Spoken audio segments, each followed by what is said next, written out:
Itigil ang kasal! Sigaw ng isang babae sa kalagitnaan ng seremonya ng kasal ni Isaiah at ng bride niyang si Agatha. Nahinto naman ang pari sa pagsasalita at napatingin sa babaeng yun. Buntis ako at siya ang ama. Dagdag pa ng babae sabay turo sa groom. Kumunot naman ang noon ni Isaiah habang tinitingnan ang wedding crasher. At kung hindi niya lamang ito nakilala agad, siguradong kanina pa niya sinenyasan ng mga bodyguard nila para kaladkarin ng babaeng pangahas palabas ng simbahan. Ang pinakaayaw pa naman ni Isaiah ay ang nasasayang ang oras niya. Pero dahil si Penelope ang wedding crasher, ang babaeng matagal na niyang hinahanap, kaya wala siyang ibang nagawa kundi ang lihim na mapangisi at mamangha sa biglang pagsulpot nito sa araw ng kanyang kasal. Hindi pa nakontento si Penelope.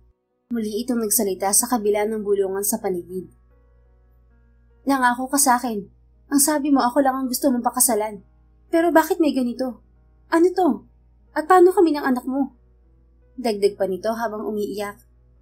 Halos 10 taon na rin ang nakalipas simula nang huling nakita ni Isaiah si Penelope Alvarez. Akala niya hindi na muling magkukrus pa ang mga landas nila.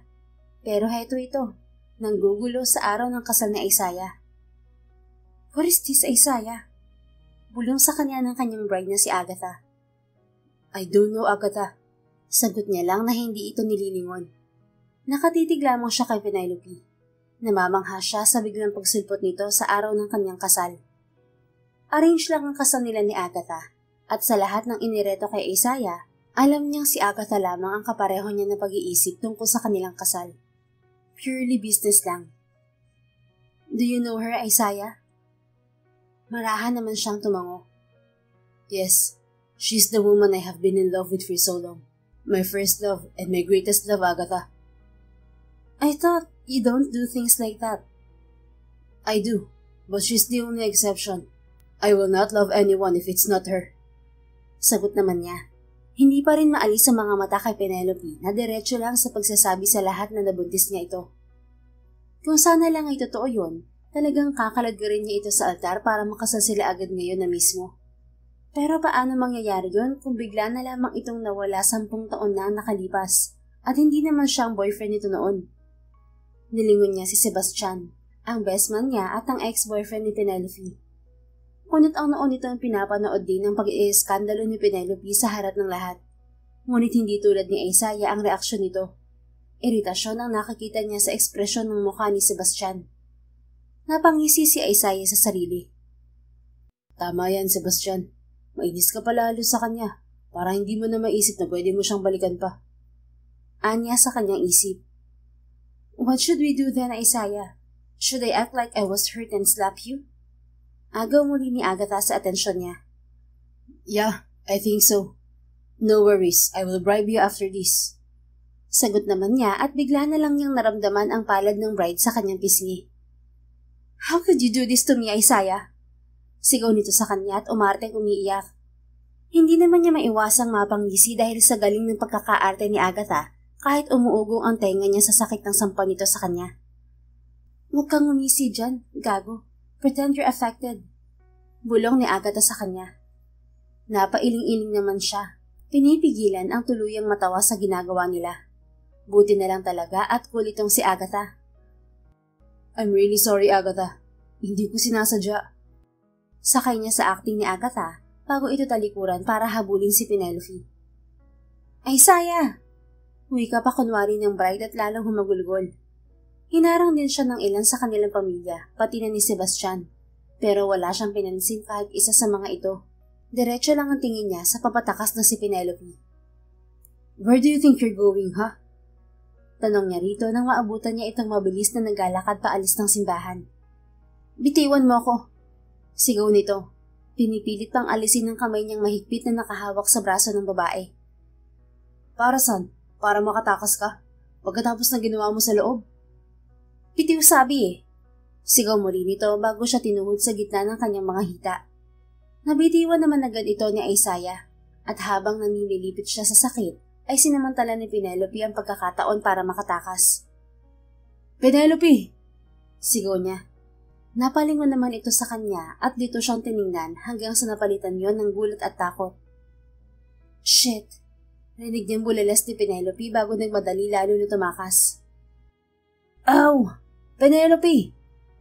Lalo siyang napadaing sa sakit ng pagkalalaki niya nang tuluyan na itong nawala sa paningin niya. Gulat, takot at hiya ang sabay-sabay namang nararamdaman ni Penelope matapos makilala kung sino ang kanina lang ay humahabol sa kanya. Noong una ay hindi niya ito nakilala dahil 10 taon na rin ang nakalipas. Ngunit nang tawagin siya ng lalaki sa pangalan niya at unti-unti nang mag-sink in sa kanya kung sino to, bigla na lamang siyang nakaramdam ng takot at hiya. Okay lang yan, Penny. 10 taon na naman ang nakalipas. Siguro naman nakalimutan ka na nun. Halo niya sa sarili para naman mabawasan ang hiyang nararamdaman niya. Nakilala niya si Isaiah Del Carmen noong senior high school siya dahil best friend ito ng noon ay boyfriend niyang si Sebastian. Naging mabait naman sa kanya si Isaiah, pero may pagkakataon na sobrang sungit nito at sama ng ugali. Pero hindi yun ang inaalala niya, kundi ang posibilidad na nandun din si Sebastian sa simbahan at nasaksihan nito ang ginawa niyang kalokohan. Lalo na ang pagsigaw niya na nabuntis siya ni Isaiah. Dahil lahat ng yun ay walang katotohanan. Isa kasi siyang artista, pero hindi sa pelikula o telebisyon at walang agency o network na humahawak sa kanya. Isa siyang hired actress na umaarte sa kung ano-anong events, lalong-lalo na sa patay at kasal tulad ng sa kasal ni Isaiah. Sideline niya ang ganoon. Alam naman niyang mali ang trabahong napili niyang gawin, pero wala na siyang choice kundi ang gawin yun dahil sa kahirapan. Silang dalawa na lang ng tatay niya ang magkasama sa buhay. Tapos ay nasa ospital pa ito ng mga taong may espesyal na pangangailangang mental. Kaya kahit labag man minsan sa loob niya, wala siyang magawa kundi ang gawin pa rin ang trabaho na yun para sa kanilang dalawa ng kanyang ama. Ngunit hindi pa nga siya nakaka-recover sa kahihiyan, bigla na lamang sumulpot si Isaiah sa harap ng bahay niya. Paano nito nalaman ang address niya? Anong ginagawa mo rito? I'm checking on you and my baby. Nakataas ang kilay na sagot naman ito sabay sulyap sa tiyan niya. Ramdam na ramdam ni Penelope ang pag-iinit ng mukha niya dahil doon. Umalis ka na, Isaiah. Paano mo ako nahanap? Ginisian siya nito. Sinundan kita. You think you can escape from me, Penelope? Ang lakas ng loob mong guluhin ng kasal ko. Tapos inaasahan mo na palalampasin ko lang yun ng basta-basta. Inirapan niya ito. Kasalanan ko ba na gago ka pala? Ako? Gago? Paano mo nasabi? Sino bang bigla na lang sumulpot sa kasal ko para magsalita ro ng mga kasinungalingan? I can sue you for defamation because of that, Penelope. Banta nito sa kanya. Bakit mo naman ako kakasuhan, ha? Tanong niya kahit abot-abot na ang kabog ng puso niya sa kaba. Natawa naman si Isaiah. Tinatanong mo pa talaga yan? Pagkatapos mong guluhin ng buhay ko? Hoy, ang OA mo naman. Parang yun lang nagulo na agad ang buhay mo. Nagpapatawa ka ba, Isaiah? OA? Do you even have any idea how much money you wasted because of what you did? 5 million, Penelope. 5 freaking million. And you have to pay each cent of it. Sus, barya lang naman yun para sa'yo. At saka, bakit akong sisingilid mo? Bakit hindi yung kliyente ko na totoo mong nabuntis ng awayin mo? Kliyente? You were paid to do that? Kunot noon na tanong nito sa kanya. Umirap naman siya. Malamang. Bakit? Sa tingin mo ba ipupunta ako sa kasal mo na walang dahilan? Na wala akong mapapala? Kaya siyang singilin mo at hindi ako? Hindi naman nakapaniwala si Isaiah sa narinig kay Penelope. Hindi niya alam na ganitong buhay na ang meron si Penelope ngayon. Na para sa isang consistent honor student noong high school, ganong klase ng trabaho ang kababagsakan nito ngayon. Hindi niya maiwasang makaramdam ng pagkadismaya at lungkot para sa babaeng minamahal niya ng palihim sa mahabang panahon. What happened to you, Penelope? Inirapan naman siya nito. Life happened to me. Kaya pwede ba, wag akong guluhin mo at simulan mo ng alamin kung sino ba sa mga babae mong nabuntis mo. Wala akong babae at wala akong nabuntis, Penelope. Depensa niya dahil ayaw niyang isipin nito na ganong klase siyang lalaki. As if naman maniniwala ako, no? Kilala kita, Isaiah. Alam ko kung paano ka mababae ng high school. Hindi mo ako maluloko. Kinabahan naman si Isaiah sa sinabi nito. Hindi niya alam na tanda pa pala ni Penelope ang mga ginawa niya noong high school. Pero kung malaman lamang nito na ginawa lamang niya mga yon para i-distract ang sarili na agawin nito kay Sebastian. Well, I'm glad you still remember how I was back in high school, Penelope. So probably, you also remember that I don't easily let this kind of bullcrap slide. Umirap ulit si Penelope sa kanya, at ewan niya ba? Imbes na mairita siya, ay namamangha pa siya sa dalaga. Hanggang ngayon ay napakataray pa rin ito pagdating sa kanya. At ano naman ang mapapala mo sa akin kung pag-aaksayahan mo ko ng oras, ha? Kita mo naman kung saan ako nakatira. Tingin mo ba'y may mailalabas ako ng 5 milyon para kumalmay ang loob mo? Well, I will not file a case against you in one condition. Anya rito, sinunggaban na ang pagkakataon na matagal na niyang pinagdarasal na makuha. Ano naman yan? Mataray na sagot ni Penelope. Be my girlfriend. Anya ritong walang paligoy-ligoy. Sira ulo ka ba? Anong be your girlfriend? That was your job, right? To pretend. And that's what you have to do to repay me for what you have done. Ipakulong mo na lang pala ako kung ganun. Okay, you choose that for yourself. Kinuha niya ang kanyang cellphone mula sa bulsa ng pantalon at agad na tinawagan ng kanyang assistant para ipaayos ang kasong isasampa niya kay Penelope. Yes, Christian. Ask Attorney Morales to file the case within this day. Sabi ni Isaiah sa kausap sa kabilang linya. Kitang-kita niya ang paglaki ng mga mata ni Penelope sa narinig. Lalo tuloy siyang naaliw sa mataray na babae. Yes, that's correct. Ask Attorney Morales if we can also file another case aside from defamation. Nagdag pa niya sa kausap. Her name? Oh, her name. Maria Penelope Asuncion Alvarado. Hoy, ano ba? Bulalas ni Penelope. Naputo lang sasabihin ni Isaiah nang bigla na lang nitong inagaw ang cellphone niya at patayin ng tawag.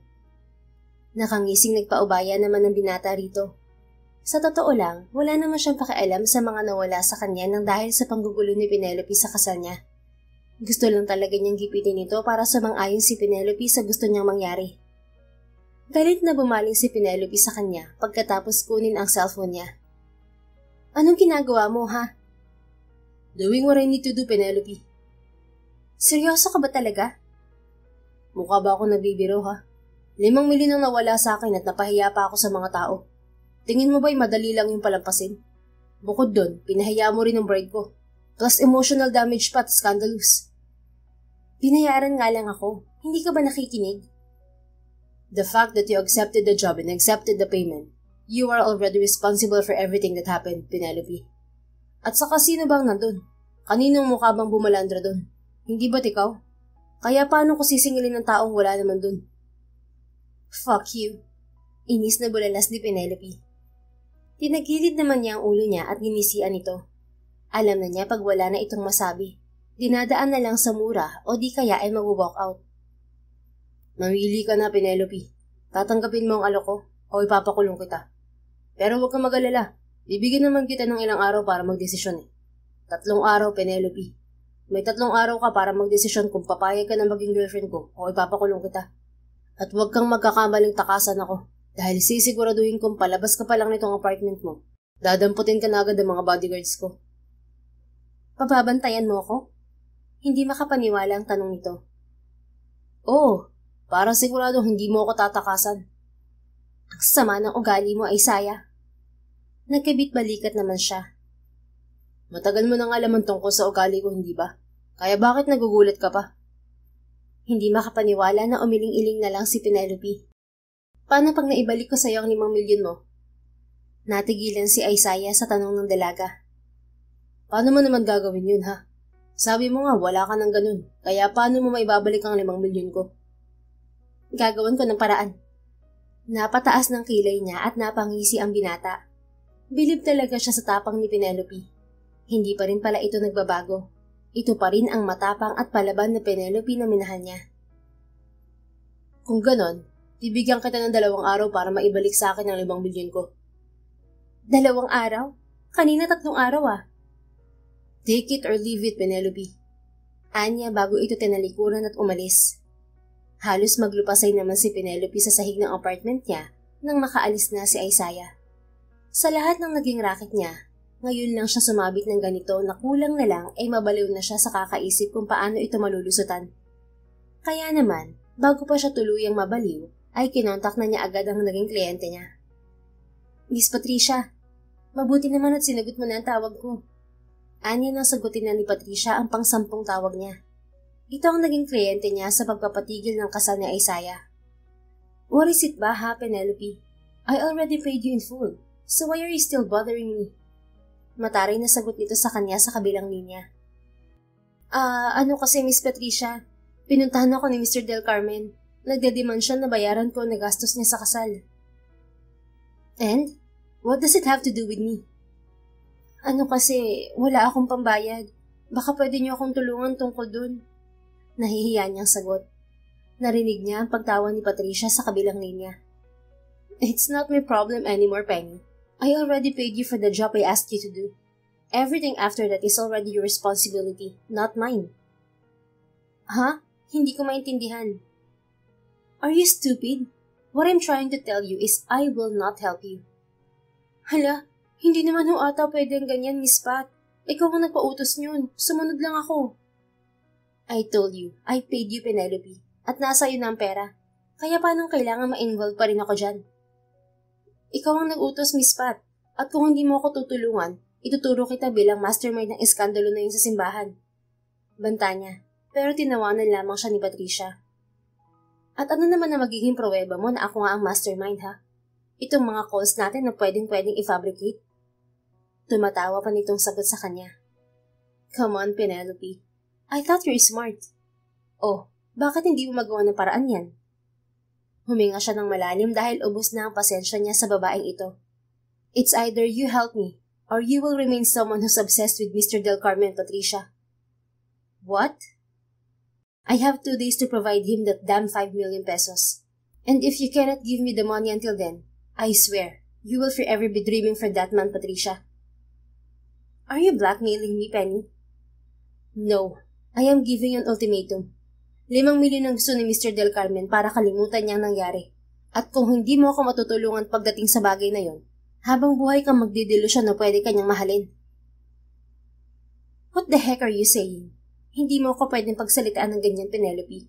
Tandaan mo, binayaran lang kita. Well, you have 2 days to regain my respect, Patricia. Mas lalo naman itong nagalit sa kanya. I don't have that fucking 5 million and I will not help you. Understand? Nalaglag naman ang puso ni Penelope sa narinig, pero kailangan niyang tapangan. Well then, see you in every social gatherings that Mr. Del Carmen has to attend. Sagot niya bago ibaba ang tawag. Hindi naman niya mapigilan ng mapahagulgol pagkatapos. Hindi niya inaasahan na magiging ganito ang kalalabasan ng pagtanggap niya sa trabahong yun sa simbahan. Ang gusto lang naman niya ay kumita ng maayos para may pangtustos siya sa hospital bill ng kanyang ama.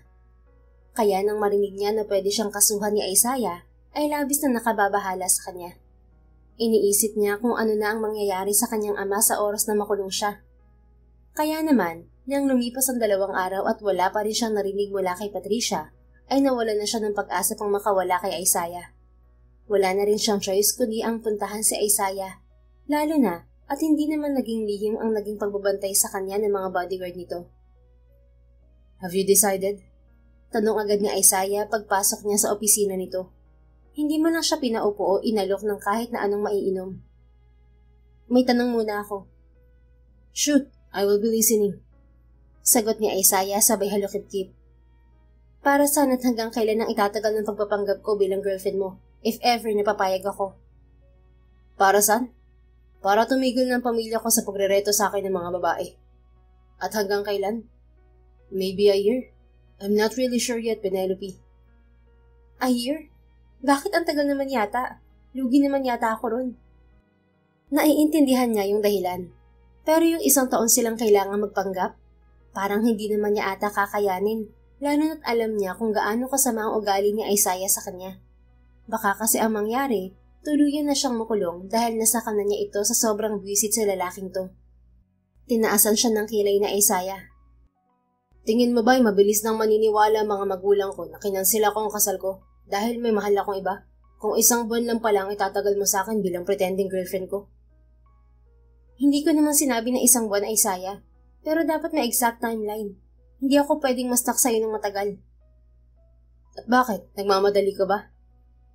Siyempre, kailangan ko magtrabaho, no? Magugutom ako kung wala akong gagawin. Hindi ko naman mapapakinabangan ng pagsisilbi sa'yo, no? Manipulative ka kasi dahil alam mong wala akong pambayad sa'yo. Dahilan niya naman. Isaiah clenched his jaw. At may plano ka na naman na ulitin ang ginawa mo? Sinamaan niya ng tingin si Isaiah. Hindi lang yun ang alam kong trabaho, no? Napakadumi ng isip mo. If that is your only concern, then you don't have to worry. Ako nang bahala sa'yo sa loob ng 1 taon. Sisweldohan kita at sagot ko lahat ng expenses mo sa tuwing kailangan nating lumabas na magkasama. Ha? At para ano?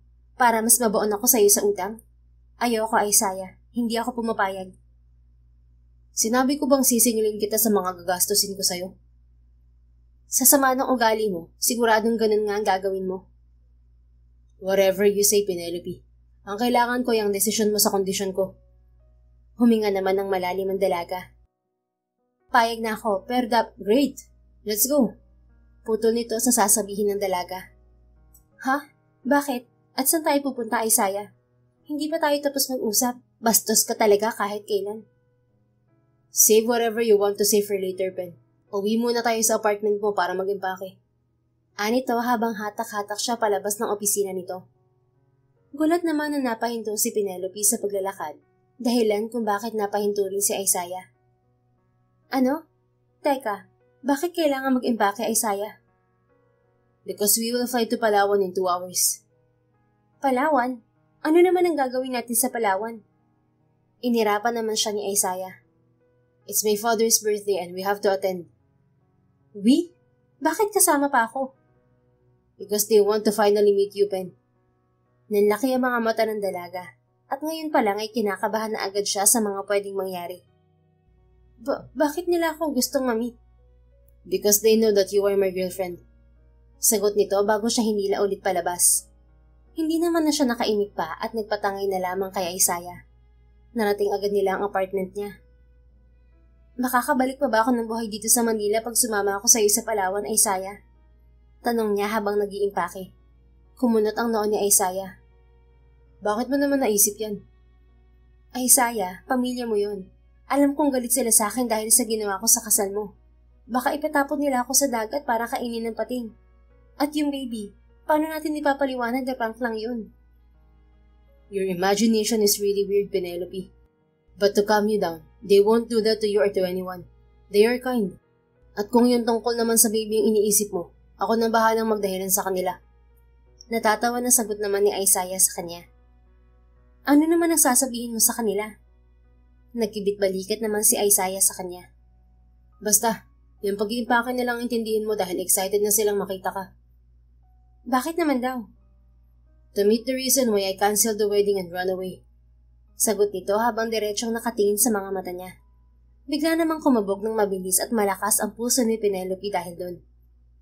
Hindi na ba talaga maaayos yung sa inyo ng fiancé mo? Umiling ito. We both decided to call it out. Total ay arranged marriage lang naman yun, kaya hindi mo na kailangang isipin pa yun. Arranged marriage? Yes, I agreed to have one because I don't think I can love any woman. Anito habang mariin na nakatingin sa kanya. Sininggitan naman niya ito ng mga mata. Ang sabihin mo, ayaw mo lang maubusan ng babae. Dahil kapag kinasal ka na, hindi ka na pwedeng mababae ng basta-basta. Kung yun ang dahilan, bakit sa tingin mo ipapayag akong makasal kay Agatha? Malay ko. Pero baka dahil hindi niyo naman mahal ang isa't isa, naisip mo na pwede kang magloko. I don't cheat, Penelope. Pag nagmahal ako, kaya kong siguraduhin na siya lang. Nagkibit-balikat naman siya. Paano ko naman mapapatunayan na nagsasabi ka ng totoo at hindi kayabangan lang yung sinasabi mo kung ngayon pa lang nandito tayo at nagpapanggap na nagmamahalan, ha Isaiah? Tinagilid naman ni Isaiah ang ulo nito at nakangisi siyang tiningnan. Ano na naman? Singhal niya pa sa binata. Umiling lang naman ito at mas lalo pang humisi sa dalaga. Tapusin mo na yung pag-iimpake mo at aalis na tayo pagkatapos mo. Basta, kailangan ko pa rin makausap si Miss Agatha. Kailangan ko mag-sorry sa kanya dahil napahiya rin siya. If that will make your mind at peace, then we will talk to her. Ayan, ganyan dapat. Para naman may magawa ka mabuti kahit minsan sa buhay mo. Umiling-iling naman si Isaiah habang natatawa sa kanya. Yang bibig mo na yan, Pen. Nakakagigil. Hindi na sumagot pa si Penelope.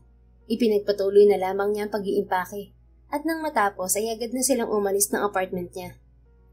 Sakay ng isang helicopter ay nilipad nila ang Coron, Palawan mula sa Manila. Pagdating doon ay sinalubong agad sila ng pamilya ni Isaiah. Dahilan para lalong kabahan si Penelope na halos hindi na siya makahinga. Chill, Penelope. Hindi ka nila kakainin. Asar naman sa kanya ni Isaiah. Hindi ko kaya, Isaiah. Natatakot talaga ako. Hinawakan naman ng mahigpit ni Isaiah ang kamay niya. Hindi mo kailangang matakot, okay? I told you akong bahala. Pero, hindi na niya naituloy pa ang sasabihin nang makaharap na nila ang mga magulang ni Isaiah. Mom, Dad, this is Penelope, my girlfriend. Pakilala ni Isaiah sa kanya sa mga magulang nito. Good afternoon po, ma'am, sir. Bati niya at alangan ng umiti sa mga ito. Good afternoon din, Iha. Sagot ng daddy ni Isaiah, habang ang mami naman nito ay lumapit sa kanya para yakapin siya. I'm happy to finally meet you, Iha. I'm happy to finally meet you po as well, ma'am. Sagot naman niya bago gulat na lumingon kay Isaiah nang inisian lang siya. Isaiah told us a lot of stories about you. Dagdag pa ng ginang. Talaga po? Sana lang po ay maganda mga naikwento niya. Well, my son never spoke about any woman aside from you. And I no longer wonder why he is this head over heels in love with you. Mom, awat ni Isaiah sa ina. Hindi naman alam ni Penelope kung ano ang magiging reaksyon niya, kaya nilingon na lang ulit niya si Isaiah para taasan ng kilay. Head over heels in love pala ha. Anya sa sarili. Iniisip na agad kung paano niya magagamit yun laban kay Isaiah. Why, iho? Gusto ko lang namang malaman ni Penelope na sobra mo siyang mahal. Sagot naman ng mami nito. She already know that, mom. Right, baby? Sabay kabig nito sa bewang ni Penelope. Natigilan siya sa ginawa ng binata na kung hindi pa nito marahang pinisilang bewang niya, hindi siya makaka-recover sa pagkabigla. Yes po, ma'am. Isaiah never failed to assure me about his feelings for me. Sagot niya. Malungkot naman ang umiti sa kanyang ginang. Oh, it's mom for you from now on, Iha. Hindi ba't sa kasal din naman kayo mauuwi nitong si Isaiah? Kaya ngayon pa lang ay magsanay ka na. Sige po, mom.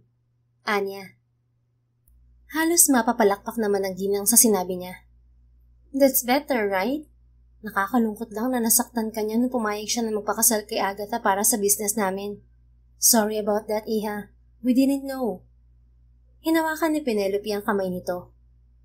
Ayos lang po yun, ma'am. Naipalawanag na naman po sa akin ni Isaiah ang lahat at naiintindihan ko po yun. Dahil para naman yun sa pamilya niyo. Ako nga po ang dapat na humingi ng pasensya dahil napahiya ko kayo sa ginawa ko sa simbahan o kasal niya. I really understand now why Isaiah loves you so much, Iha. Ewan ko nga ba't bakit hindi nagsabi tong si Isaiah ng tungkol sa'yo? Hindi na sana nangyari pa ang kasal na yon. That's enough, Isa. Kararating lang nila. Hayaan mo muna sila makapagpahinga. Putol ng daddy ni Isaiah sa ginang. That's right, ma'am. Kakasundo ko lang kay Penelope kanina at dito na agad kami dumiretso. Sabad din na Isaiah. Malungkot man ay pinakawalan din sila ng mami ni Isaiah dahil marami pa raw itong ikukwento sa kanya. Sinabihan lang ito ni Isaiah na babalik din sila pagkatapos magpahinga ng ilang oras. Saan ang kwarto ko? Tanong ni Penelope nang marating na nila ang second floor ng rest house. We are sharing a room, Penelope. Ha? Bakit? Marami namang kwarto dito ah. As you can see, the house is full. Nandito halos lahat ng relatives namin sa father's side. Kaya wala ka ng ibang pagpipilian pa kung ditong kwarto ko, Pen. Ayoko. Makikishare na lang ako sa mga pinsan mong babae. Sinimangutan siya ni Isaiah. Paano natin sila mapapapaniwala na magkasintahan tayo kung sa magkaibang kwarto tayo matutulog? At isa pa, may mga kasama na mga yun sa kwarto. Kita mo naman na dala rin nila mga boyfriend nila. Pero hindi tayo pwede na sa iisang kwarto lang, Isaiah. Ano na lang sa tingin mong iisipin nila kung sa iisang kwarto na agad tayo matutulog? Pagkatapos mo mag-eskandalo nung nakaraan sa kasal ko, ay may gana ka pang mga ba tungkol dyan, Penelope? Sinamaan naman niya agad ng tingin ng lalaki, dahilan para matawa na naman ito. Iniisip mo ba na may gagawin akong hindi maganda sa'yo, Pen? Dagdag asar pa nito sa kanya. Baka, Malay naman natin pag lasing ka, no? Hindi ako basta-basta dalalasin, Penelope. At huwag kang mag-alala. Hindi ko iniisip na pwede kitang gawa ng hindi maganda. Hindi ako naniniwala. Sa itsura mo pa lang, hindi ka na agad mapagkakatiwalaan. God, Penelope. You're really driving me crazy. Ako rin. Malapit na mabaliw sa mga pinagkagagawa mo, Isaiah. You don't have any choice but to stay with me, Pen. At huwag kang mag-alala. Nire-respeto kita. Kaya wala akong balak gawin na hindi maganda sa'yo. Well, unless you initiated and wanted it. Binato agad niya ng unan si Isaiah. Sira ulo. Tinawanan lang naman siya, lalo ni Isaiah, bago nito binagsak ang katawan sa kama. Matutulog muna ako. Kung gusto mong matulog rin, tumabi ka na lang sa akin. Sa sofa ako matutulog? The bed is big, Penelope. Hindi mo kailangang isiksik ang sarili mo sa sofa na yan. Mas gugustuhin ko pang sumiksik sa sofa na to kaysa ang makatabi ka. Alright, suit yourself. Ani naman ni Isaiah bago ito bumalik sa paghiga at ipinikit na ang mga mata. Habang siya naman ay nag-ayos pa ng mga gamit at naglinis ng katawan bago nahiga sa sofa. Hindi naman siya pagod pero dahil sa pagpupuyat niya ng ilang araw sa kakaisip ng tungkol sa mga problema niya, ay madali rin siyang nakatulog. Nagising na lamang siya ilang oras ang nakalipas na nasa kama na at nakayakap na sa kanya ang tulog pa rin si Isaiah. Hindi na niya kailangan tanungin pa kung paano siya napunta sa kama dahil obvious naman na binuhat siya ni Isaiah nang makatulog na siya. Tinanggal agad ni Penelope ang braso nitong nasa tiyan niya at itinulak ito palayo sa kanya. Dahilan para magising ito. Nakatulog lang ako, tsumansing ka na agad. Paano pa ako maniniwala na wala kang gagawing hindi maganda sa akin, ha? Singhal niya agad kay Isaiah. Pero imbis na sagutin siya, ay hindi na lang ulit siya nito pahiga at niyakap ulit ng mas mahigpit at sumiksik sa leeg niya. Isaiah, ano ba? Let's sleep some more, please. Bulong nito mula sa leeg niya. Sleep some more din mo yung mukha mo, Isaiah. Bitiwan mo ako bago bakta itulak pababa ng kama. Rinig niya ang mahinang pagtawa ni Isaiah. You're such a bully, Penelope. Hindi mo lang ako makapaglambing sa'yo. At bakit naman tayo maglalambingan, ha? Lumayo-layo ka nga sa akin. Sabi ko na nga ba't hindi kita mapapagkatiwalaan eh. Aniya at itinulak ulit ang binata. Mabilis na tumayo ang dalaga sa kama nang makawala sa yakap nito. Hindi may iwasang mapangisi ni Isaiah habang pinapanood na nag-aayos si Penelope. Nasa kama pa rin ang binata. Ngayong gabi magaganap ang birthday party ng daddy ni Isaiah at simpleng dinner lang yon kasama ng mga kamag-anak nila sa side ng ama. You already look fine, Pen. You don't have to overdo yourself. Anya, nang tila mataranta si Penelope dahil may hindi makita sa mga gamit nito. Shut up, Isaiah. Nakibit-balikat lang siya. It's nice to see you putting so much efforts for my family. But really, you already look so fine. You don't need any makeup, Pen. Ang dami mong alam. Kung kumikilos ka na kaya dyan. Nakibit-balikan naman si Isaiah bago sinunod ang utos nito. Tumayo na siya sa kama at nag-inat.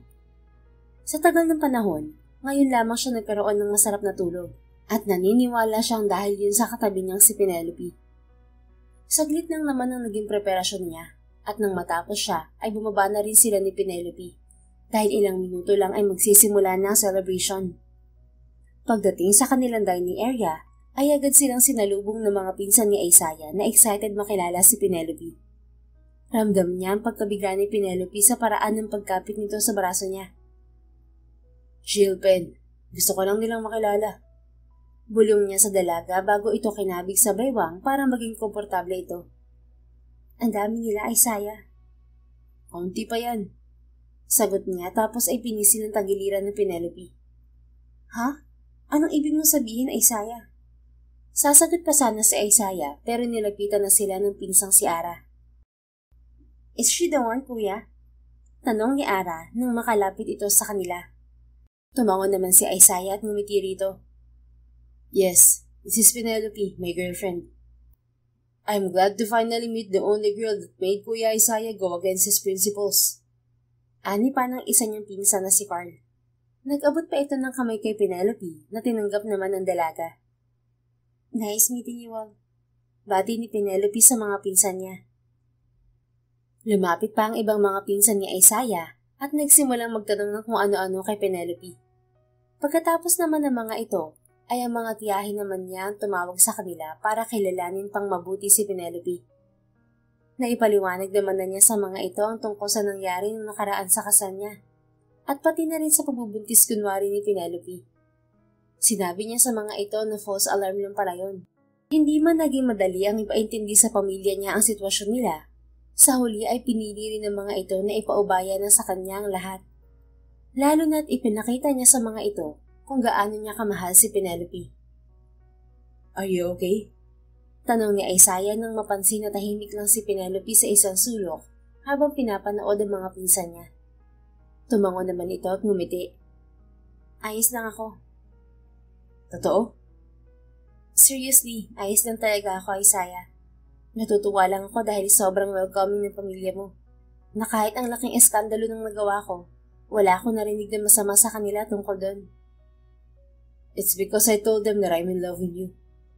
Sagot niya rito habang diretsong nakatingin sa mga mata ng dalaga. Tumango naman si Penelope sa kanya. "You convinced them really well, huh?" Napangisi ang binata. Gusto sana niya sabihin na na-convince niya ang pamilya niya dahil totoo lahat ng sinabi niya sa mga ito tungkol sa nararamdaman niya para kay Penelope noon pa man. Ganun pa man, alam niyang hindi niya pwedeng aminin kay Penelope ang nararamdaman niya dahil duda pa ito sa kanya at maaari itong tumakbo palayo. Kaya mahirap man, pilit niyang pinipigilan ng sarili na umamin agad sa dalaga. "I told you, I will protect you. I will not let anyone hurt you just because of that damn wedding." Nakibit balikat si Penelope at muling bumaling sa mga pinsan niya na masaya naglalaro ng kung anong game sa living room. "Well then, thank you for protecting me, Isaiah. Pero pinagsisisihan ko na kinuha ko ang trabaho yun. Nagsisisi ako na nasaktan ko ang pamilya mo, ang mami mo at ang daddy mo na hindi ko sinasadya." "I don't regret it, Pen. Kung hindi ka dumating ng araw na yun, baka hindi ko na maramdaman kung paano maging masaya ng totoo. You saved me. Don't you know that?" "Bakit? Hindi ka ba naging masaya noon, Isaiah?" "I was just living before, Pen.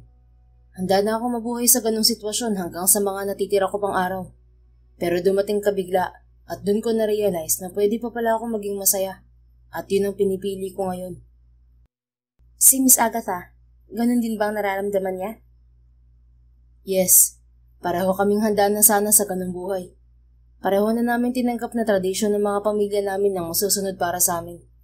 But again, you saved us both, Pen. Thank you." Tumango lang naman si Penelope at hindi na sumagot, lalo na at tinawag na sila para makihalubilo sa mga pinsan ni Isaiah. Naging mabilis naman ang paglipas ng mga araw para kay Penelope at halos 2 buwan na rin ang nakalipas simula nang magpanggap siya bilang kasintahan ni Isaiah. At simula noon, wala pa naman siya naging problema kundi ang paggastos pa lang nito ng kung ano-ano para sa kanya. "Sugar daddy ba kita, Isaiah, ha? Kung ano-ano binibili mo para sa akin, hindi ko naman kailangan tong mga to." Reklamo niya nang bisitahin na naman siya ni Isaiah at may bitbit na naman itong regalo na mamahalin. Siya na madalas ang nahihiya rito. Baka isipin ito at ng iba na gold digger siya. Alam naman niyang napakayaman ni Isaiah at ng angkan nito, pero may prinsipyo din naman siya. Oo nga't binabayaran siya bilang artist, pero iba naman yun. Trabaho yun na pinaghihirapan niya. "I just saw and thought of you, so I bought it." Dahilan ni Isaiah tulad ng parati nitong sinasabi sa dalaga. "Ilang beses ko bang sasabihin sa'yo na hindi mo ko kailangan bilhan ng mga ganitong bagay? Na hindi mo kailangan gumastos para lang sa akin? Nagpapanggap lang naman tayo na magkasintahan eh." "Aawain mo na lang ba ako lagi sa tuwing binibisita kita, Penelope?" "Kung hindi mo ako iniinis sa tuwing pupunta ka rito, baka hindi na kita awayin. Ang kulit mo kasi." Napailig naman sa Isaiah. "Hindi talaga ako manalo laban sa'yo." Inirapan naman niya ito. "Buti alam mo." Natahimik naman ang binata at nang lingunin niya ay mariin na itong nakatingin sa kanya. Tila ba may gusto itong sabihin pero hindi nito magawa. "Oh, ano na naman? Bakit ganyan ka na naman makatingin sa akin? Pinaplano mo na ba kung paano mo ako i-dispatch siya, ha?" Of course not. Nagagandahan lang ako sa'yo kapag nagsusungit ka. Para kang timang, Isaiah. Tigilan mo nga ako. Bakit? Ayaw mo bang maniwala na maganda ka? Naniniwala naman. Pero pwede bang wag mo naman akong tingnan ng ganyan? Nakakailang ka eh. Sige na nga. Anyway, I was here earlier but he already left. And when I asked my bodyguard about your location, he told me you were in the Hospicio de Santa Clara. Anong ginawa mo ron? Tanong nito. Yun talaga ang rason kaya ito napatitig sa dalaga. Maganda naman talaga si Penelope. Nagtataka lang ito kung bakit naroon sa lugar na yon. Pinususundan mo ba ako? Tanong niya rin. That's to keep you safe. Girlfriend ka ng anak ng bilyonaryo, kaya ayaw kong pag-initan ka ng masasamang tao ng dahil lang sa akin. What do you mean? Bakit? May banta ba sa buhay ko at... That's not what we're talking about, Penelope. Sagutin mo, anong ginagawa mo sa hospisyo? Sino ang nandun? Putol nito sa sinasabi niya. Hindi naman siya nakapagsalita dahil hindi niya alam kung anong sasabihin dito. Penelope, tinatanong kita. Wala ka na ron, Isaiah. Labas ng personal na buhay ko sa usapan natin. Paano kita matutulungan kung hindi ka magsasabi sa akin? Umiling naman siya. Hindi ko kailangan ng tulong mo, Isaiah. Kaya wag mo na panghimasukan ng buhay ko. Kahit pa sabihin ko na kaya kong ipadala ang papa mo sa magandang ospital na makakatulong sa pangangailangan niya. Tiningnan ni Penelope ng mariin ang kausap. Pinaimbestigahan mo ba ako, Isaiah? Umiling naman si Isaiah. I didn't. Pero matagal ko nang alam ang tungkol sa papa mo, Penelope. Nung high school pa lang tayo. Napanganga siya sa narinig mula rito. Hindi niya inasahan na meron palang nakakaalam ng sitwasyon niya. Wala siyang pinagsabihan nun at wala siyang balak sabihin kahit kanino ang tungkol sa kondisyon ng kanyang ama. Kaya talagang nakakagulat para sa kanya ang malaman na may alam si Isaiah tungkol doon. Paano mo nalaman? Seryosong tanong niya rito. Hindi na mahalaga pa yun, Penelope. Pero gusto kong malaman mo na kaya kitang tulungan. Hindi ko kailangan ng tulong mo. Ben, umiling siya. Pwede ka makisawsaw sa ibang parte ng buhay ko. Pero pagtungkol sa papa ko, hindi, Isaiah. I can help give your dad a better treatment, Ben. Para mas mabilis ang pag-recover niya. Makakasama mo na siya agad. Hindi, Isaiah. Please, wag ang papa ko. Wala namang nagawa si Isaiah kundi ang magbuntong hininga at tumango sa huli. Gusto niyang gumaling ang papa niya, pero ayaw niyang may manghimasok pa na ibang tao sa buhay nila. Dahil yun mismo ang dahilan kung bakit napilitan silang umalis noon. Alright, Ben. But if ever you change your mind, you can always ask me for help. Sagot na lang ni Isaiah. I will not, Isaiah. Nakita niya ang pagbuntong hininga ni Isaiah at pagtango sa sinabi niya. If that's what you want. Sabi na lang nito at natahimik na sila pareho. Thank you. Bakit nga pala napadalaw? Wala ka man lang abiso. Tanong niya para basagin ang katahimikan na bumabalot sa kanila. Came here to ask you out. May pupuntahan na naman tayo? Saan na naman? Tagaytay. I have a friend that opened a restaurant there and invited us to come. Napairap naman siya at hindi na nagreklamo pa. Dahil una sa lahat, wala naman siyang karapatan dahil sakop yun sa agreement nila. Isa pa, kahit ayaw man niyang aminin, nagugustuhan naman niya ang mga lakad nilang dalawa ni Isaiah. Ang ayaw niya lang talaga ay ang paggastos nito ng kung ano-ano para sa kanya. Hindi naman siya materialistic na babae. Simple lang ang gusto niya, ang magkaroon ng trabaho at pangtusto sa pangangailangan nila ng tatay niya. Aalis na ba tayo ngayon? If you're ready, yes. Masungit na sagot naman ni Isaiah sa kanya. Sige, magpapalit lang ako ng damit saglit. Sagot niya at mabilis na nag-ayos ng sarili. Nang matapos siya ay umalis na rin sila agad. Sa sasakyan papuntang Tagaytay ay tahimik lamang si Isaiah. Isang bagay na hindi siya sanay. Pero hinayaan na lamang niya yun dahil baka dala lang yun ang naging pag-uusap nila kanina lang. Hindi naman naging matagal ang biyahe nila papunta sa restaurant ng kaibigan nito. At hindi siya nagsisisi na sumama siya dahil napakaganda ng lugar, lalo na't tanaw na tanaw mula sa open area na restaurant nito ang Taal. Anong gusto mong kainin, Pen? Tanong sa kanya ni Isaiah nang nakapwesto na sila sa mesa. Ikaw nang bahala, Isaiah. Hindi naman ako pihikan sa pagkain. Tumango naman ito at nagsimula ng umorder habang siya naman ay libang na libang sa pagtanaw sa paligid. Hindi nagtagal ay dumating na rin ang pagkaing in-order niya Isaiah at nagsimula na silang kumain. Pero hanggang sa mga puntong yon ay tahimik pa rin ang binata. Unti-unti siyang nawawalan ng gana, kaya imbes na ma-enjoy niya ang pagkain at lugar, nawalan na rin siya ng gana at nanahimik na lamang. Ano bang problema mo? Tanong ni Penelope nang hindi na nakatiis. Wala akong Ay, tigil-tigilan mo ako sa dahilan mo na yan, Isaiah. Hindi ako maniniwala. Kaya sabihin mo na bago pa ako mabadrip ng tuluyan sa'yo. Kanina ka pantahimik ka. Huwag mo akong idaan sa silent treatment kung may problema ka sa akin. Hindi ako manghuhula, no? Putol niya sa sasabihin nito. Ngunit imbis na sumagot ay tinitigan lamang siya ni Isaiah. Lalo naman siyang nagalit sa pananahimik nito, kaya hindi na niya napigilan pa ang outburst ng emosyon niya. Alam mo ikaw, nakakainis ka na ha? Yung attitude mo na damn it, I cannot resist it anymore. Ito naman ang pumutol sa sasabihin ni Penelope dahil bigla na lamang siyang kinabig nito sa bewang at hinalikan. Hindi naman siya nakareact dahil sa gulat. Isaiah. Kiss me back please, baby.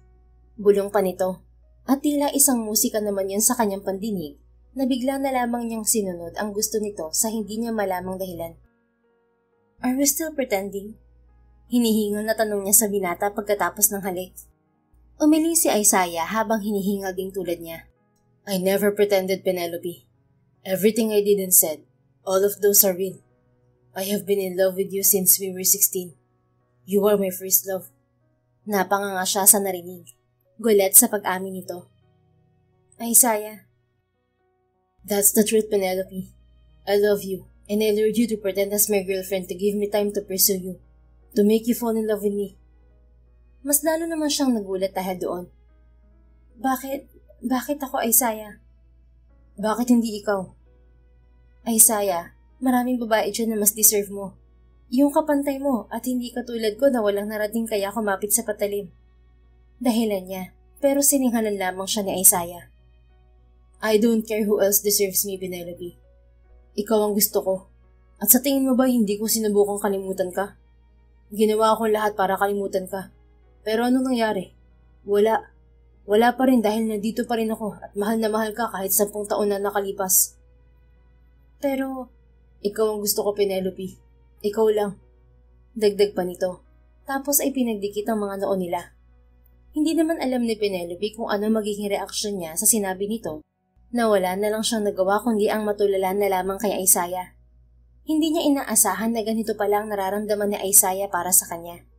Dahil kung babalikan niya nakaraan nilang dalawa, ni minsan ay wala itong ipinahiwatig sa kanya na pwede siyang magustuhan nito. Para pa nga silang aso at pusa noon kapag nagkakasama sila.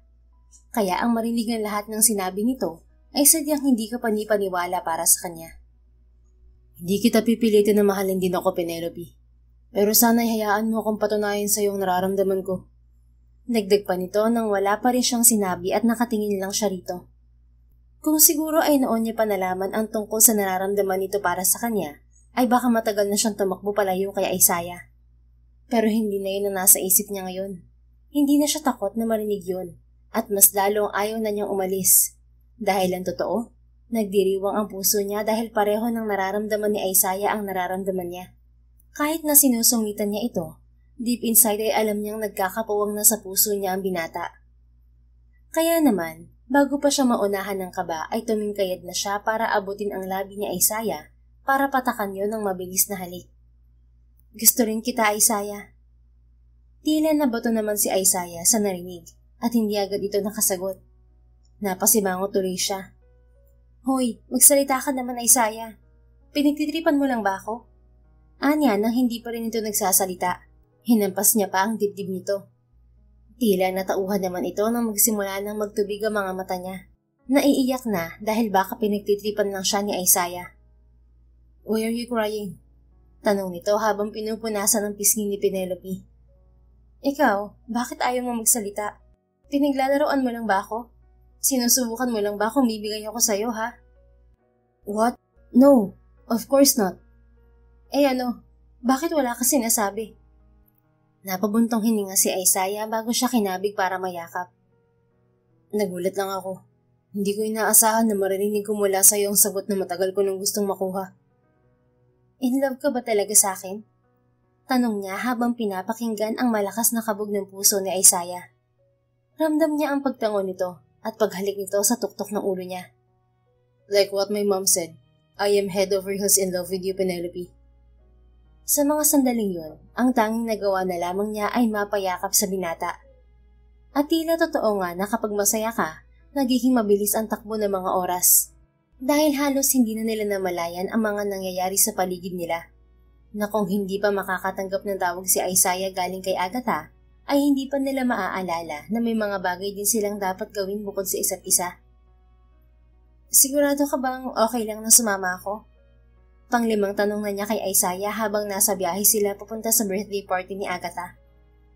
Of course, baby. Siya pa nga nagsabi na isama kita eh. She wants to meet you.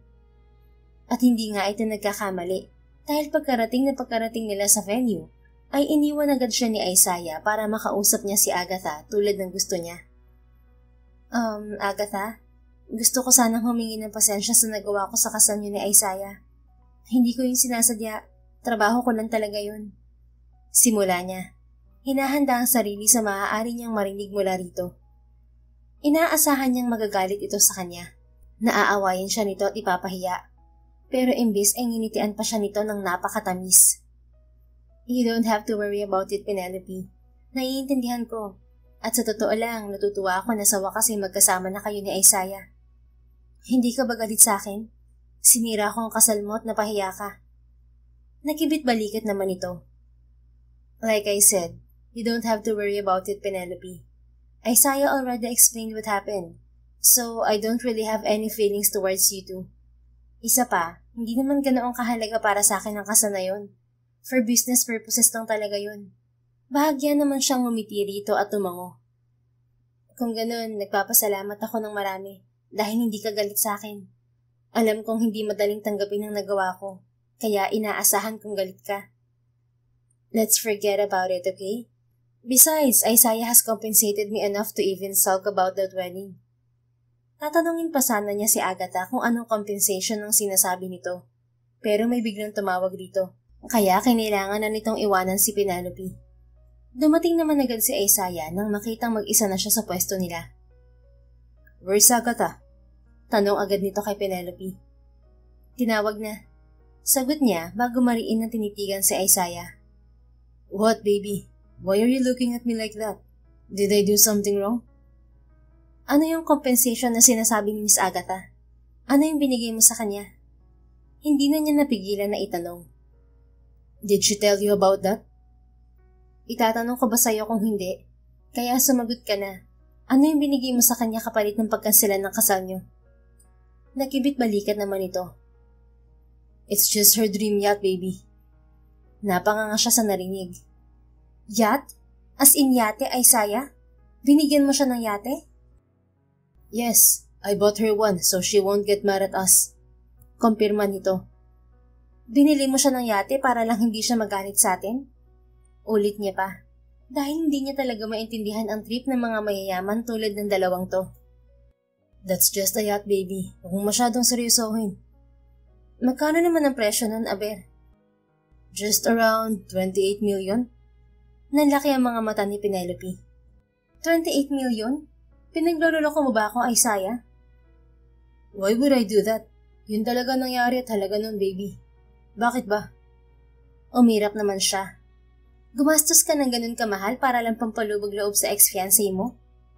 Handa akong gumastos kahit magkano para sa'yo, Penelope. Kaya kung yun ang tanging dahilan para manahimik si Agatha, I would do that in a snap. Nakangisi naman na sagot nito. Jesus, Isaiah, mababaliw talaga ako sa'yo.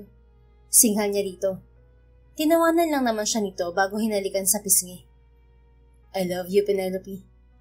Sinimangutan niya ito at handa na sanang sermonan palalo na bigla na lamang itong tawagin ng pinsan nitong si Carl dahil may naghahanap daw dito na business partner ng mga ito. Isasama sana siya ni Isaiah pero humindi na siya dahil masakit na ang mga paa niya kakalakad at tayo. Kaya kahit ayaw nito ay wala na itong nagawa kundi ang iwan siya saglit sa pwesto nila. Nagmasid-masid naman siya sa paligid habang hinihintay ang pagbabalik ni Isaiah hanggang sa magtama ang mga mata nila ni Patricia na papasugod na sa kanya. Is this what you meant by what you told me before, Penelope? That you will see me in every social gathering Isaiah will be attending because you plan to seduce him?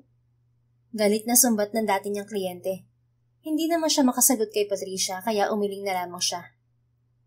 Oh, come on. Natatandaan ko pa ang mga sinabi mo sa akin sa cellphone noong nakaraan. So, ito ba yon ha? Inakit mo si Isaiah? Umiling ulit siya dahilan para magalit na ito sa kanya. Sumagot ka, Penny. Aggressive na sugod pa nito sa kanya dahilan para makaagaw na sila ng atensyon ng ibang tao. Napaatras naman si Penelope.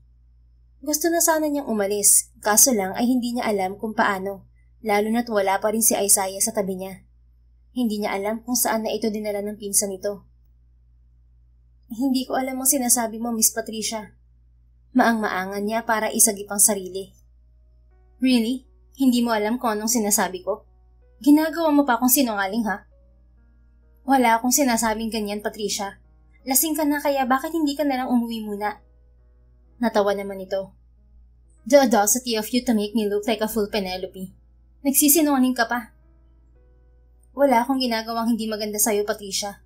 Ang sinasabi ko lang, lasing ka na. Kaya bakit hindi ka nalang magpahinga at umuwi? Shh! I don't want to hear any bullshit from you, Penny. But surely, everyone in here wants to hear how conniving you are. Putol nito sa sinasabi niya. Tumalikod dito saglit sa kanya para abutin ng kutsara sa kalapit nilang lamesa. Bago yan itinuktok sa hawak nitong champagne flute. Naglingo na naman ng lahat dito at nawala ang tugtog sa venue. Good evening, ladies and gents. I have something to tell you all. Simula ni Patricia at kasabay nun niyang malakas at mabilis na pagtahip ng puso ni Penelope. Baliw pala ang Patricia na ito. Buti na lang at hindi ito nagustuhan ni Isaiah. This girl here is a con artist. I paid her months ago to crush Isaiah's and Agatha's wedding to ruin it. To pretend that Isaiah got her pregnant. She succeeded. Obviously, because the wedding was cancelled, right? Dagdag pa ni Patricia. Agad nagbulungan ng mga tao. Then a few days after the cancelled wedding, she contacted me and told me Isaiah is demanding her to pay the wedding cost, which was amounting to 5 million pesos. And when I told her that I don't have the money, that I cannot help her, she blackmailed me, that she would tell Isaiah that I was the mastermind of that plan. I am. I admit and regret it. I was just a woman who was very much in love with Isaiah. Thus, when I still refused to give her money, she told me she would see me in every social gathering that Isaiah would attend. I didn't know what she meant at that time. But now I understand. We all understand it now. Because this woman right here didn't just stop by ruining Agatha's dream wedding, but she also stole her groom. What a gold digger, isn't she? Nagtinginan ang lahat ng bisitang nandun kay Penelope. Isa-isa siyang tinitingnan ng mga ito at alam niya na bawat isa sa mga ito ay hinuhusgahan ang buong niyang pagkatao. Dahil doon ay hindi maiwasang manginig na buong katawan niya at nahirapan siyang huminga. Unti-unti na rin pumatak ang mga luha ni Penelope at alam niya na anumang segundo ay babagsak na siya sa sahig. Ngunit bago pa man yun mangyari ay naramdaman na niya ang marahang pag-abig ni Isaiah sa kanya mula sa kanyang bewang. Napasandal naman siya sa dibdib nito para kumuha ng suporta. So it was you.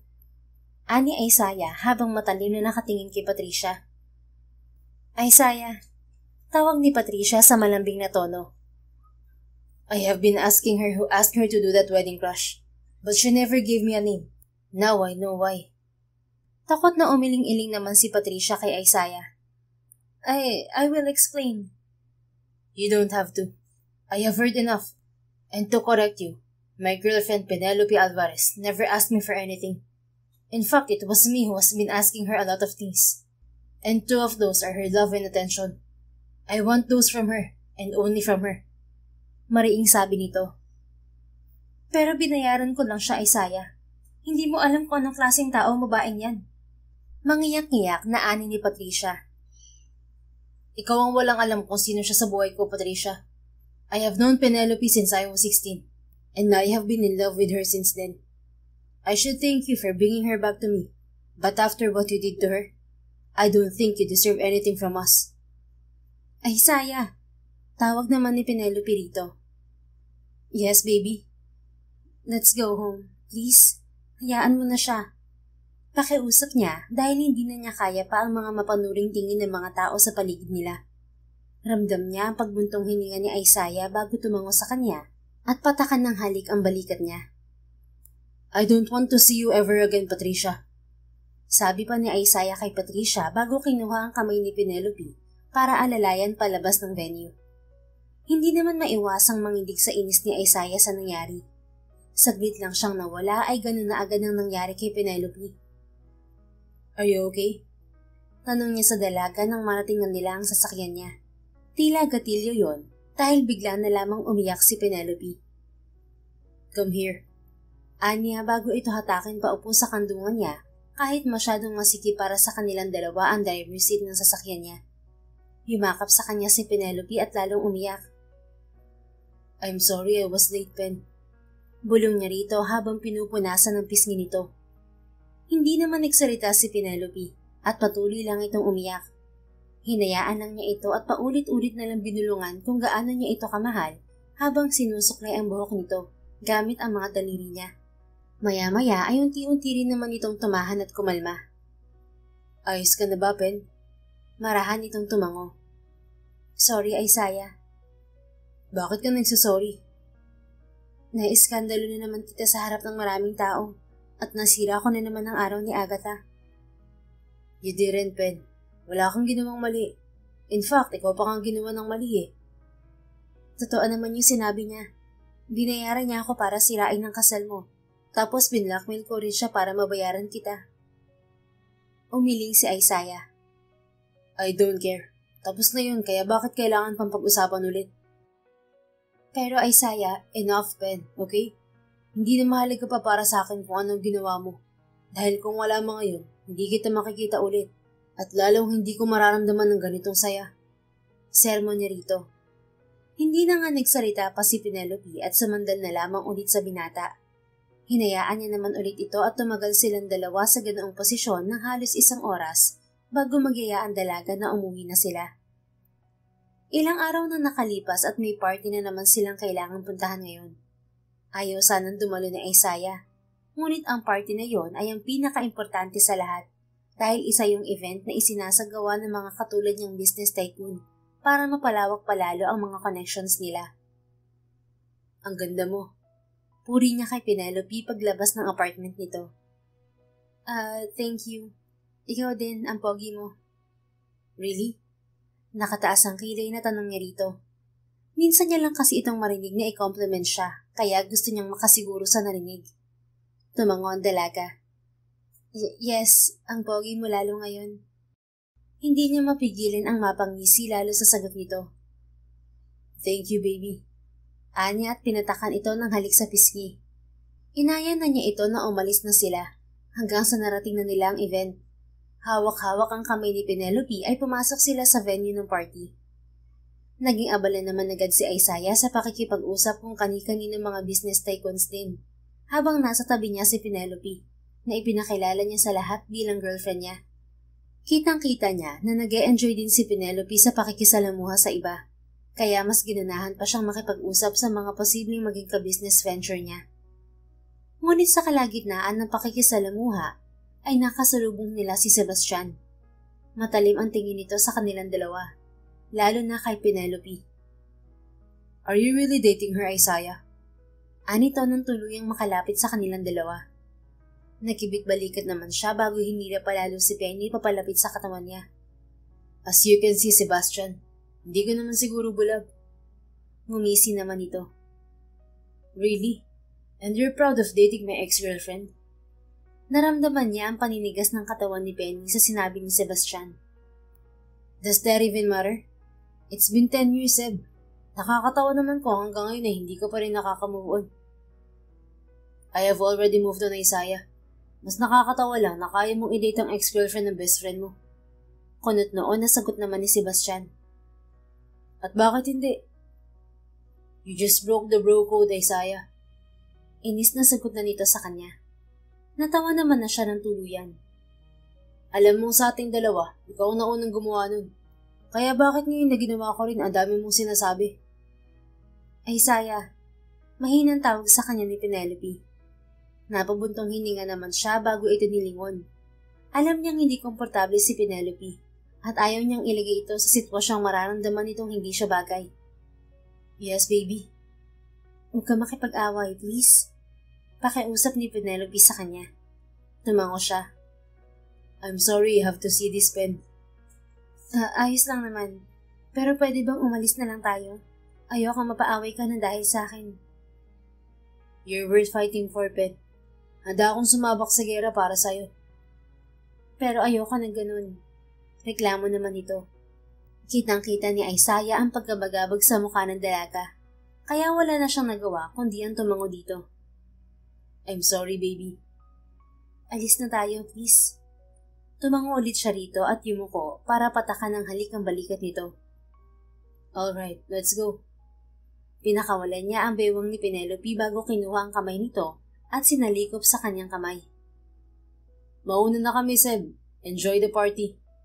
Paalam ni Isaiah sa kaibigan.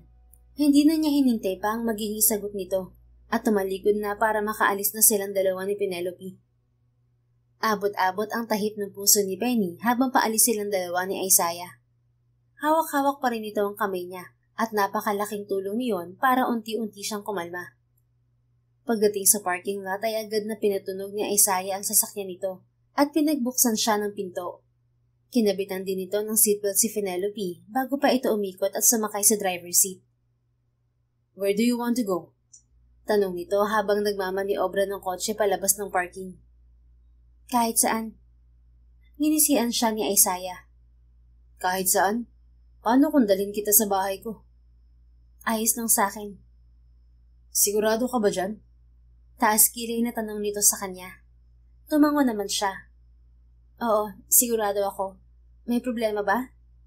Umiling naman ito tapos ay nagbuntong hininga. Alright, if that's what you want.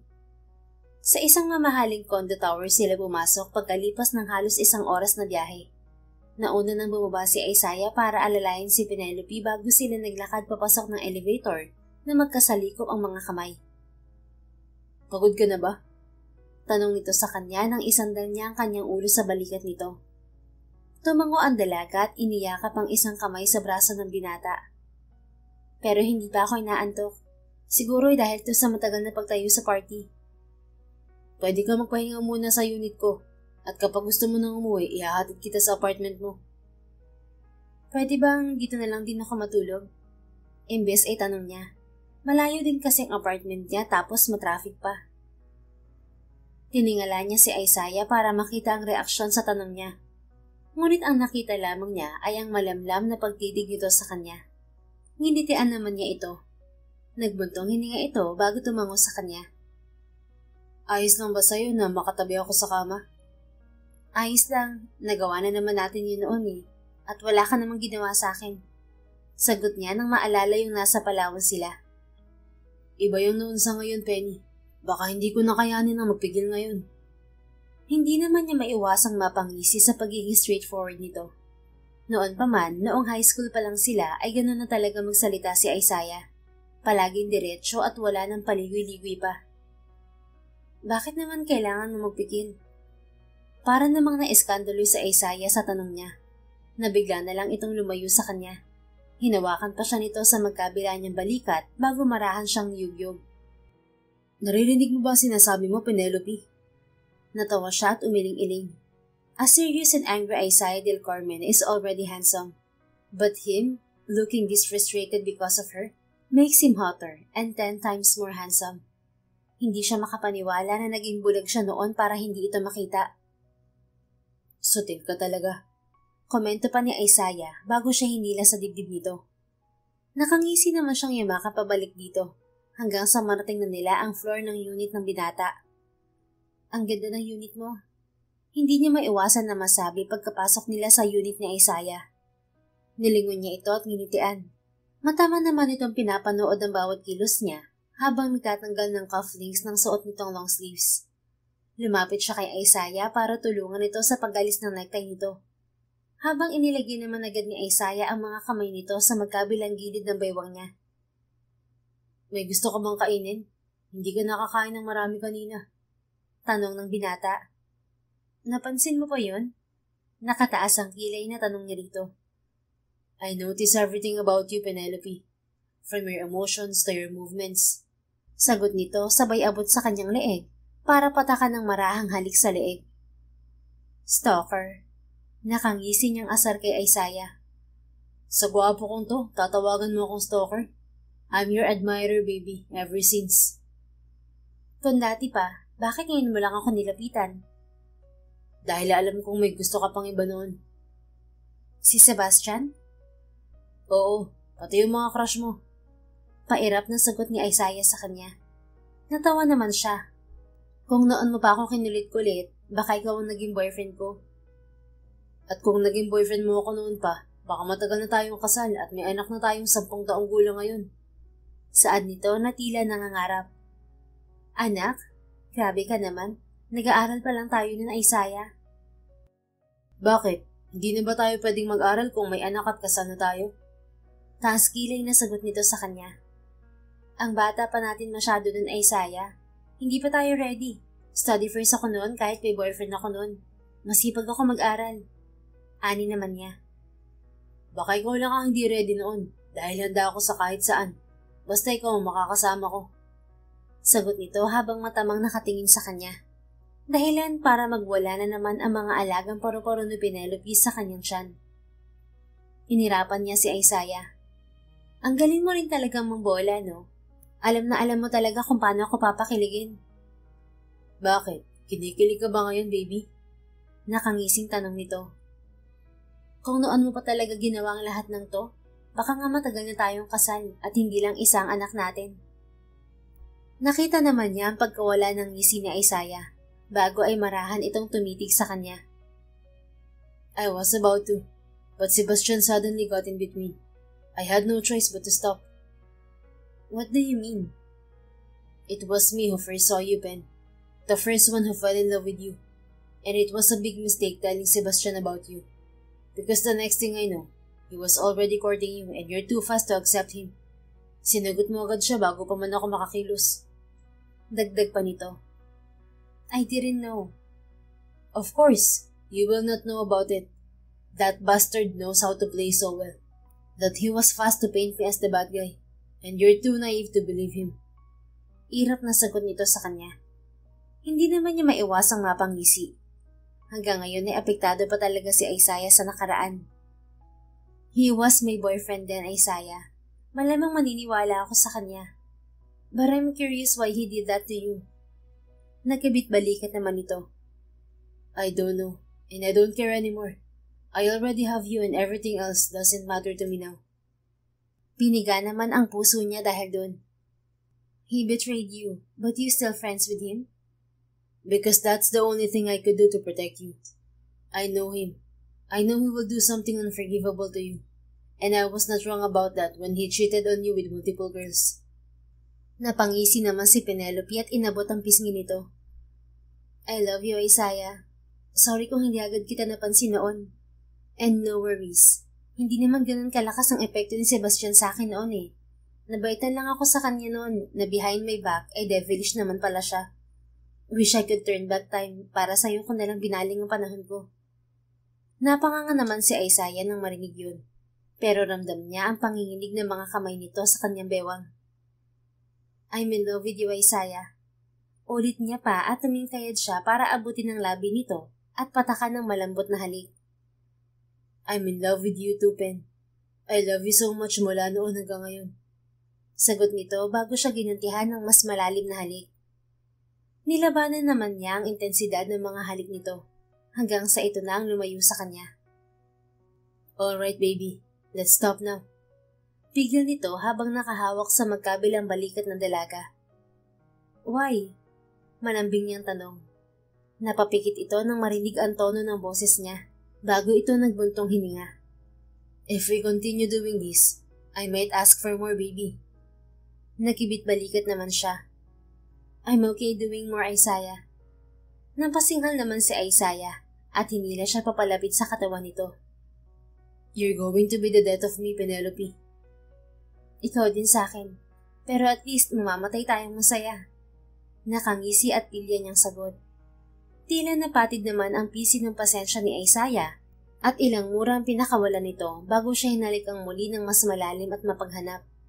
Nagpaubayan naman si Penelope rito hanggang sa hindi na niya namalayan pa ang mga sumunod na nangyari at kusa niyang ibinigay sa binata ang iniingatan niyang pagkababae. When do you want to get married? Tanong ni Isaiah habang magkayakap silang dalawa sa kama nito. Napangisi naman siya tapos ay nag-angat ng tingin dito. Bakit? Papakasalan mo na ba ako? Siyempre, gusto ko ng panagutan at alam mong pangarap kita noon pa. Kaya kung handa ka na, pakakasalan na agad kita. Kaya kung handa ka na, sabihin mo lang dahil ikaw lang naman ang iniisip ko eh. Mahal kita, pero ayokong pilitin ka sa bagay na hindi mo naman gusto. Sagot naman ito sabay halik sa noo niya. Natigilan si Penelope at napatitig rito. Hanggang ngayon ay hindi pa rin talaga siya makapaniwala na kaya siyang mahalin ni Isaiah ng ganito kalalim. At ayaw man niyang ikumpara ito kay Sebastian, hindi pa rin niya maiwasan. Sebastian was nice, pero lahat ng magandang bagay na ipinakita nito sa kanya noon ay puro sa umpisa lamang. Hindi katulad ni Isaiah na hindi nagtatago ng hindi magandang ugali nito. He was rude and arrogant, but behind that facade, there was a kind, thoughtful, and loving version of him. Isaiah, Tanong nito sabay halik sa kanyang pisngi. Mahal kita, at gusto kong magpakasal na tayo. Anya rito at mas lalo pa niya itong niyakap. Para namang mga anghel na nag-awitan sa langit ang marinig ang sinabi ni Penelope na hindi agad nakareact si Isaiah. Hindi siya makapaniwala na sa tagal ng panahon ay mangyayari din pala ang akala niya na isang pangarap lang. Talaga? Gusto mo na magpakasal sa akin, baby? Tumango si Penelope at mas lalong sumiksik sa dibdib niya. Mahal mo naman ako, hindi ba? Hinawakan nito ni Isaiah sa balikat para makita niya ang mukha nito. Do you really have to ask that, huh? Obvious naman, di ba? Pero imbes na sumagot ay tinawanan lamang siya ni Penelope. Damn, baby. I have been in love with you for more than a decade now, and you still have the guts to ask me if I love you? Tumawa lalo ang pilyang dalaga. Gusto ko lang marinig, Isaiah. Mas masarap kasing marinig ng paulit-ulit. Mahal kita, Penelope. Mahal na mahal. Simula noon at hanggang sa mga susunod na bukas. Mahal din kita, Isaiah. Sagot nito na mas lalong nakakapagpatabas ang kanyang puso. Kaya naman wala na siyang pinalampas pang oras at inasikaso na agad niya ang magiging kasal nilang dalawa ni Penelope. At gamit ang yaman at connection niya, ay nagawa nilang paikliin ang preparasyon sa 2 buwan lang. Ngayon, nakatayo muli si Isaiah sa harap ng altar, habang nakatanaw na naghihintay na makarating sa harap niya ang babaeng pinakamamahal niya. Ang babaeng parang kailan lang ay sumigaw ng hindi magandang magic word sa isang wedding. Ngayon ay siya na niyang pakakasalan at magsasabi mamaya ng magic word na I do sa harap ng altar. Finally. Anya, nang nakarating na sa harap niya si Penelope, kasama ang ama nito para ibigay ang kamay nito sa kanya. Isang linggo simula ng opisyal na maging sila ni Penelope, ay hinikayat niya itong hayaan siyang matulungan ng papa nito na mabigyan ng mas maayos na treatment. Mahirap man at alam niyang alanganin si Penelope, ay napapayag din niya ito. At ngayon, ito na nga ang ama ng nobya niya. Hindi pa man ito nakaka-recover ng buo, ay kaya na naman itong makihalubilo sa ibang tao. Basta may bantay itong nurse. Finally, naiiyak na tugon naman ni Penelope sa kanya. Matapos ibigay sa kanya si Penelope, sinimulan na niya ang seremonyas ng kasal. Dearly beloved, we are gathered here today in the presence of these witnesses to join Isaiah and Penelope in holy matrimony. Now, Isaiah, please turn to Penelope and express your intentions. Anang pari. Sumunod naman siya at hinirapan si Penelope. I, Isaiah del Carmen, take you, Penelope Alvarez, to be my lawfully wedded wife. I promise to love you, honor you, and cherish you in sickness and in health, for richer or poorer, for better or worse, forsaking all others, and to be faithful to you for as long as we both shall live. Beautifully spoken. And now, Penelope, it's your turn. Sabi ng pare. I, Penelope Alvarez, take you, Isaiah del Carmen, to be my lawfully wedded husband. I promise to love you, honor you, and cherish you in sickness and in health, for richer or poorer, for better or worse, forsaking all others, and to be faithful to you for as long as we both shall live. Panunumpan ni Penelope sa kanya. Wonderful! Nakangiting bulalas ng pare.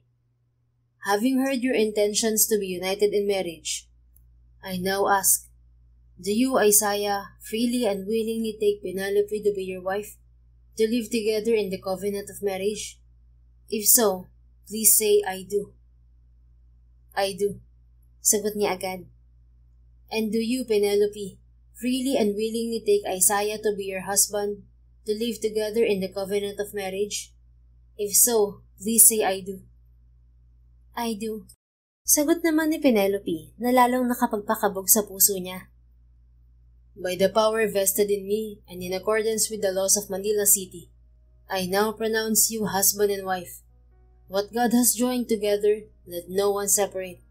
You may now seal your vows with a kiss. Anunsyo ng pare. Sinunod naman ito ni Isaiah at dahan-dahang itinaas ang velo ni Penelope. At nang maitaas na niya ang velo, ay hinawakan niya si Penelope sa pisngi habang nasa baywang naman ito ang isa niyang kamay. I love you, my wife. Bulong niya bago ito siniil ng matamis at malalim na halik.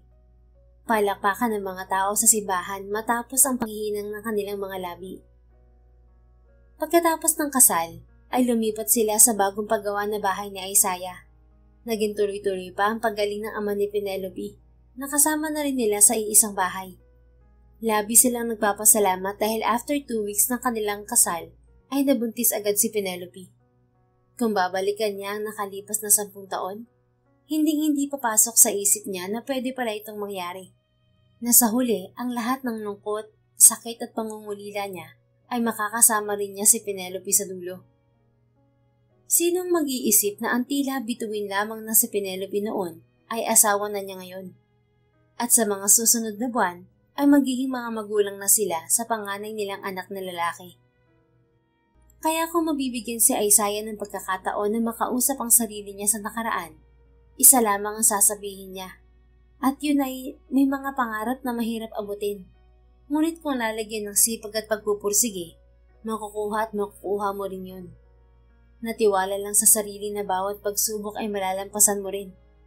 Gusto rin niyang sabihin sa kanyang sarili na kapag para sa'yo ay para sa'yo talaga, kahit ilang taon pa lumipas. Penelope was made for him, kaya naman muli silang pinagtagpo kahit na sa isang awkward moment na paraan. And that wedding crasher is now his wife and the loving mother of their son. The end.